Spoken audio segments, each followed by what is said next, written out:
Alright, what's going on, guys? Just quick before we jump into this video, this weekend, me and the boys are going to be doing a little Q&A. We're going to be getting on the piss as well, so it'll be a very drunken Q&A. So if anyone has any questions for me or the boys, so me, Carl, Nathaniel, Patchett, yeah, we'll all be there. So yeah, got a question, drop it in the comments below, and yeah, look forward to that video. What's going on, guys?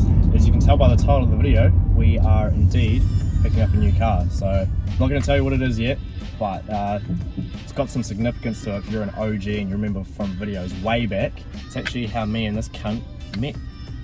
So yeah, we're heading to pick it up now. Got to stop and get some cash out because old numbnuts over here can't afford it, so I've got to come to the rescue. Hey, we're going halves. Yeah, alright, so yeah, we'll go pick it up and catch you in a sec. Alright, so just stopped at an ATM, got cash monies, but this gimp forgot the tow rope. Classic me. Hello, Patchett. Hello. Alright, tow rope acquired. Thanks, Now Patchett. Yeah, thanks, Patchett. Now let's go get this fucking hunk of shit. This is not my doing, but this is how we are doing the tow rope.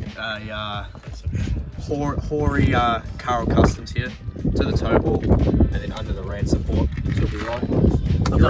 You reckon? I've done way worse. Alright, so we are currently towing this thing, flat towing this thing down Morehouse Ave. This thing has no lights. The tow rope that we got from Patchett's is like 2 meters long. It's so short. Like, I'm sure if someone was coming out of like an intersection, they wouldn't even be able to see that car at all. It's probably one of the most sketchiest things we've ever done, but it's working.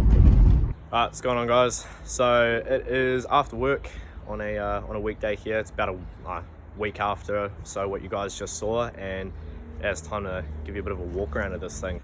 So if you guys remember, quite a while ago, it's like over a year ago now, so probably not too many of you do, but it's actually how me and Carl met. So he commented on a video of mine asking if I wanted to come up in the hills drifting with him.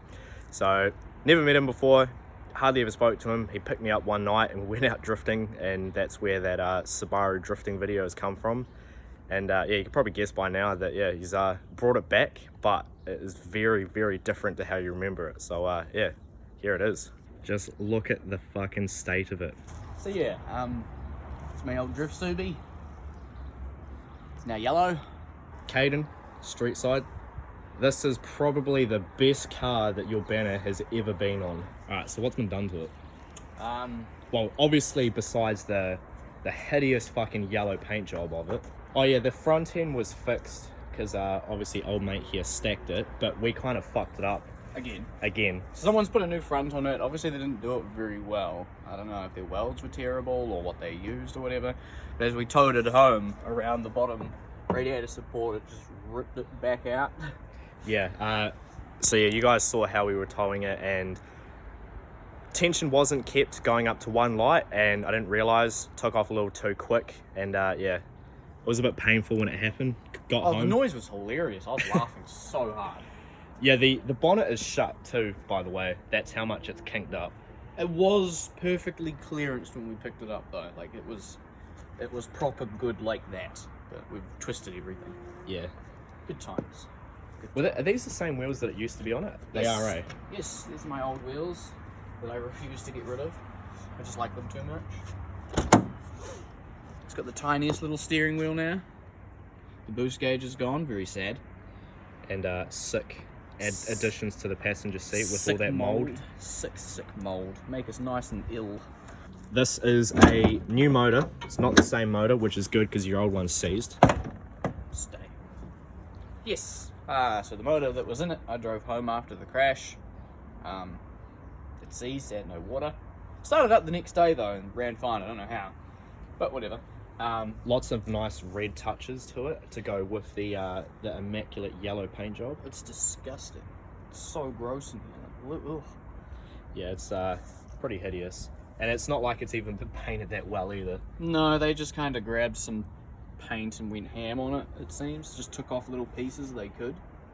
Like, they clearly took that off to paint it because there's no red around it. They took a pulley off to paint it. They painted the two covers. But then that you can tell they did in the car because of all this overspray. Nice. Hoary. I say we're hoary. Good God. If you guys remember, Carl had done a wastegate that was sort of angling that way. It would cook the booster and the master, but it's now been moved down there. It's a completely different wastegate too. Completely different wastegate, and yeah, you can see it pointing straight to the ground there, so this thing should sound pretty sick. She gonna make noises. This thing doesn't have a side pipe anymore either. It's got an actual exhaust. Lovely fart cannon there. It also has the automatic opening boot. Yeah. And nice swamp in here. A nice swamp growing. Put some plants in there. Maybe some Sick. fish. The old handbrake cables, because the handbrake didn't work when I had it. It has a handbrake now. Holy shit. Yeah, so this thing will be a lot better to drift.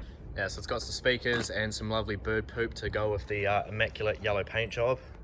Obviously, you can tell that this thing isn't running at the moment. It's got no turbo on it, but you've pretty much got everything you need to get for it to run. Just a couple little things. Yep, just need the 2-bolt return pipe and that's it. Servo, and then it'll be running. Still has all my old wiring from when I deleted the igniter, so that we could run EJ205 coils. It stops all that horrible misfiring that these have. Like, why is this blue, that blue, and that blue? I just don't get it. Like, this one used to be yellow. I think they painted this yellow, and then they're like, oh no, let's go with a bit of blue and red. Just what the fuck were they smoking? I don't get it. The paint job says it all. The paint job does say it. Although in saying that, this front bumper was absolutely murdered because it didn't even have this. Are you sure this is the same front bumper? Exactly, this is my point. The rear bumper was also murdered severely, so you can tell by the chipping that's not the colour it used to be. It used to be very silver and horrible. Now it's like, well, it's not nice, that's for sure. And then they completely missed this part. Nah, mate, they did that on purpose for, you know, cool dramatic effect. Aesthetics, people, aesthetics. But yeah, new motor. It's not a closed deck, so I won't be just chucking boost at it and being like, hey, go, buddy. Because by the time I got rid of the other one, it was creeping up to like 22. Jesus. By the time I got rid of it. Oh yeah, me and Matt, the last time we drifted it, the day we crashed it, I'm pretty sure I was running it on like 20 the whole time. Fucking hell. Yeah, I just slowly crept the boost up on it, didn't bother about tune or anything like that, just let it go. Wind her up, see what happens. Well, I mean, you're not going to break the block on a closed deck. First thing that would break on one of those would probably be the piston, and it detonates from no tune. Head gasket, G. Maybe when I seized it, I welded the head gasket. Who knows? Like, just the block and the head are now one. I don't know. This is an open deck, so it won't take as much abuse. Pretty sure it's an EJ20K, not a G. It doesn't have AVCS, so it's going to like... It's not going to be like the blue one where it spools instantly. It's going to have like no low end. Which is why I'm tempted to put my little turbo from the blue Subi onto this instead of the TD05, but I don't know, it felt fine with the TD05 back in the day. I just hope this engine has like some of the characteristics, I guess. I don't know. Yeah, so obviously, as you can tell, plan is to get this thing running at some point and go do drifties in it. So what, fuck, you got 3 drift cars now. And none of them run. Well, I mean... Oh no, 4 actually. Count that. Well, I mean, the MX-5 runs. What do you want about? Oh, true. Actually, it does. I wasn't even thinking of that one. All right, so yeah, look forward to some content with this thing coming, and I don't know, I guess in the next few weeks to months. I want to take this thing to a track day, because I'm gonna drive this thing. So we should definitely take this thing to a drift school. It'll be so funny rocking up to a drift school in this thing and just seeing like all the people going, "What the fuck?" A, because it's a Subaru, but B, because of this fucking paint job. The yellow banana turd. It's half banana, half turd. But the idea for me right now is like finish the CEF, get the CEF out of the workshop, just bring the CEF back home, and then put this in the workshop, finish it, bring it back home, and then that can go sit in the workshop at the back or something. I don't know. Yeah, this is the build that I'm looking forward to the most, but it's gonna be a while before it gets touched. I can't wait, hey? I just can't wait. RB25 so deck beamer. Good. DE plus T. Gonna call it the RB36 because, you know, E36, don't be fooled, it's not actually an RB36. That'd be cool, but RB36. Alright, that'll be it for this one. Cheers for watching, guys, and yeah, catch you in the next one. Smash, watch, smash.